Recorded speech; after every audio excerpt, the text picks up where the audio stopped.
ito ay rated SPG. Striktong patnubay at gabay ng magulang ang kailangan. Maaaring may masiselang tema, lengguwahe, karahasan, sexual, horror o droga na hindi angkop sa mga... Dahil na ipaliwanag na ni Perena kay Tera ang lahat tungkol sa kanyang kapalarang dapat gampanan, binuksan na ni Perena ang mahiwagang portal patungo sa Encantadia.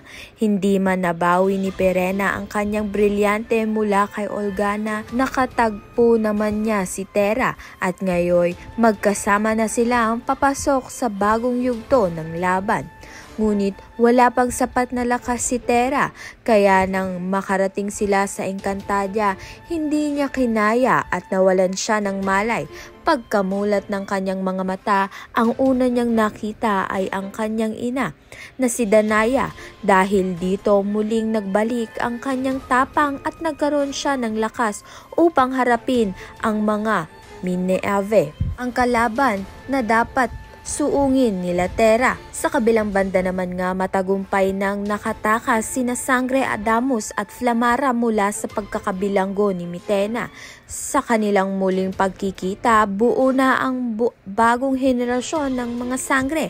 Handa nang tapusin ang kasamaan ni Mitena at ipaglaban ang kapayapaan ng buong Encantadia.